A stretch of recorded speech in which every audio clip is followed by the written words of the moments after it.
Assalamualaikum warahmatullahi wabarakatuh.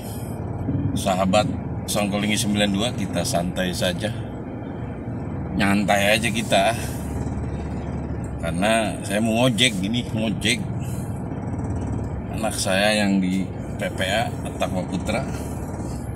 Saya lah penjemputnya. Sebagai bapaknya harus bertanggung jawab penuh.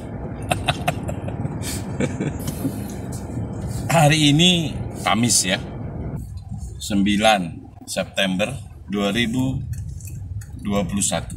Kita atau saya akan membahas tentang mafsadat, mudarat, dan manfaat, maslahat daripada grup WhatsApp. Konten ini diilhami oleh sebuah fakta di salah satu grup WA yang saya ikuti, yang saya ada di dalamnya, tergabung di dalamnya, yaitu bahwa zaman ini semakin modern, semakin praktis. Kalau dulu orang ngawinin empeng adem tuh, nyewa empeng adem untuk keliling ya, ngundang rumah per rumah, atu-atu, digedor-gedor, kalau lagi tidur diketok maksudnya. Terus mungkin selama seminggu, 2 minggu, 3 minggu, 1 bulan lamanya itu empeng adem keliling. Bilangin nanti hari Rebo di rumah Cing Banok umpamanya, Kemisnya di rumah Haji Gonai, Jumatnya tapi sembahyang Jumat dulu bapak-bapak, baru tuh dibuka tempat kondangannya di rumah Cing Nabun dan sebagainya. Nah, Peng Adem sudah pensiun, sekarang berubah digantikan oleh Muhammad Amin Ismail Andi Gudang Ali, yang tukang undang pakai motor. Ada nggak ada di rumah, pasti undangan ada di depan pintu, biasanya begitu. Kalau nggak kesamber sama anak-anak lagi main, nggak bisa. Hal ihwal segala macam tetek bengek di zaman modern ini pakai tenaga orang. Makanya dengan kecanggihan teknologi, kata Habibie, teknologi, ekonomi, itu kata B.J. Habibie, maka muncullah grup WhatsApp. Dulu waktu 2008, 9, 2010 grup BBM, BlackBerry Messenger. Lalu setelah itu grup WhatsApp sampai sekarang ya. Bicara masalah grup WhatsApp itu tadi lebih mempersimpel segala macam kebutuhan, memperbanyak informasi, mendapat informasi yang lengkap, banyak dari berbagai orang, sumber ya. Itu lihat gerbang Masjid At-Taqwa, Pondok Pesantren At-Taqwa Putra. Itu yang pertama. Yang kedua, terjalin silaturahmi antar anggota grup, meskipun mungkin ada yang tidak kenal. Sesama alumni pesantren, sesama alumni lembaga pendidikan, bisa jadi kenal lama nggak kenal wajah, karena memang beda tahun dan rumah jauh-jauh. Yang ketiga, kalau ada kebutuhan apa-apa tinggal nulis di grup WA itu, termasuk khitanan, kawinan yang nggak sempat ngundang, ada pengumuman kematian, ada pengumuman pelantikan pengurus yayasan, dan semisalnya.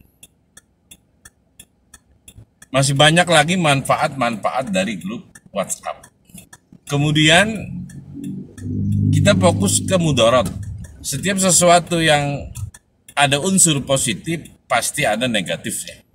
Malam ada siang, pagi ada sore, ada hitam, ada putih. Begitu juga grup WhatsApp. Ada mudaratnya. WhatsApp ini kan rata-rata tanpa aturan. Admin itu tidak bikin aturan khusus gitu. Artinya liar dikembalikan kepada perilaku grup anggota WhatsApp tersebut. Nah, terkadang itu di grup WhatsApp itu ada yang tidak dewasa, apa aja di upload, di share, kadang orang ciuman ya, apalah yang sekiranya anggota grup yang lain juga kurang sependapat dengan hal-hal yang kayak begitu.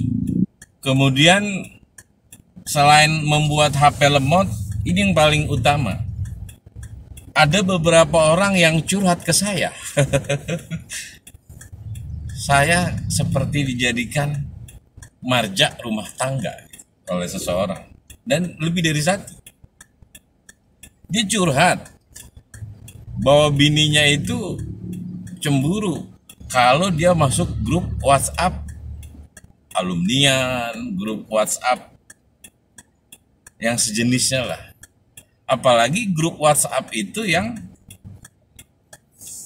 digabung antara laki-laki dan perempuan. Nah, dia konsultasi, bagaimana caranya yang ngomong sama bini biar bini percaya sama saya. Itu kata dia.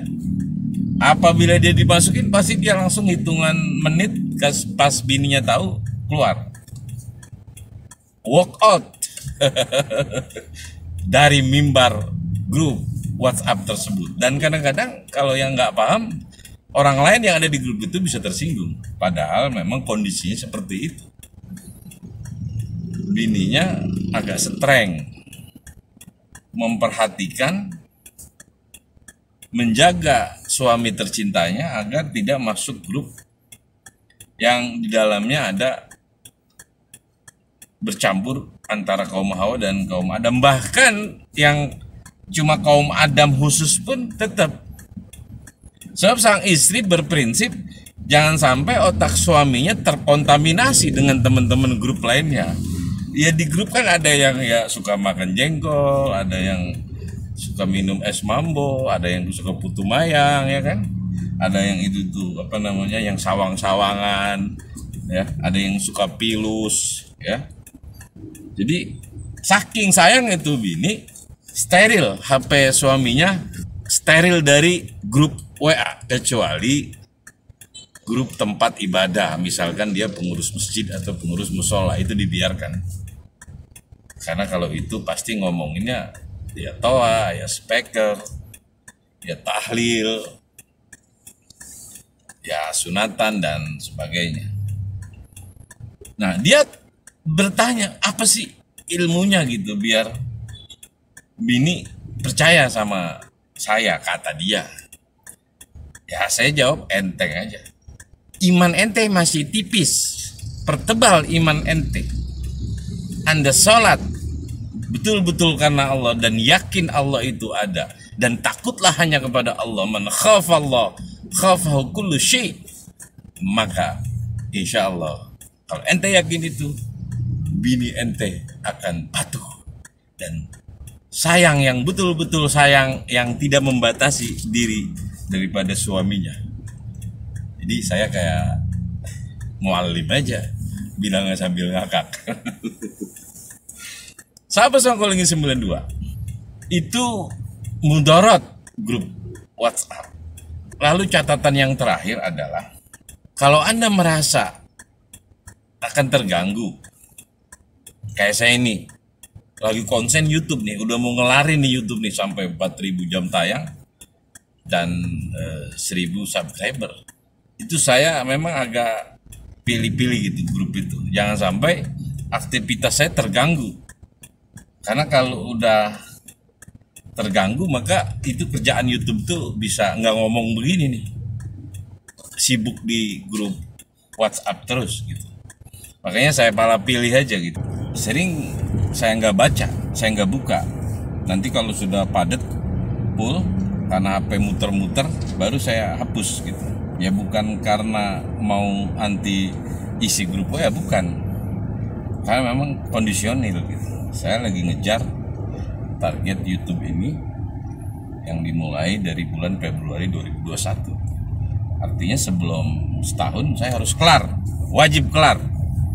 Walladzina jahadu fina lanahdiyannahum subulana. Ngotot kalau untuk yang perjuangan. Kalau sahabat Songkolingin 92 sudah dimasukkan, terlanjur dimasukkan Lalu jangan langsung keluar, harus ada basa-basi, ucapan mohon maaf, HP lemot atau apalah yang sekiranya menandakan sebuah etika, maka izin keluar. Jangan langsung keluar, prak.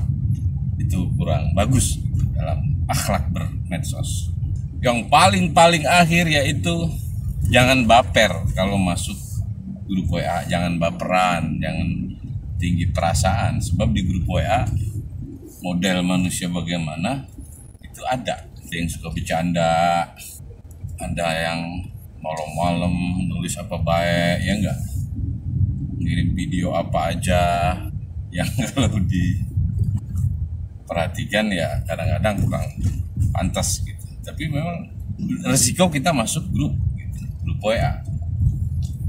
Ada yang selalu ceramah ya, seolah-olah kita mau diajarin semuanya sama dia ngeluarin ilmu semuanya. Antepin aja, biarin aja, selama tidak mengandung sara dan itu untuk kebaikan, biarin aja, antepin aja. Kalau ilmu ngalir dari anggota grup, kan kadang-kadang di anggota grup ada yang tipikal tuh jamaah tabligh gitu.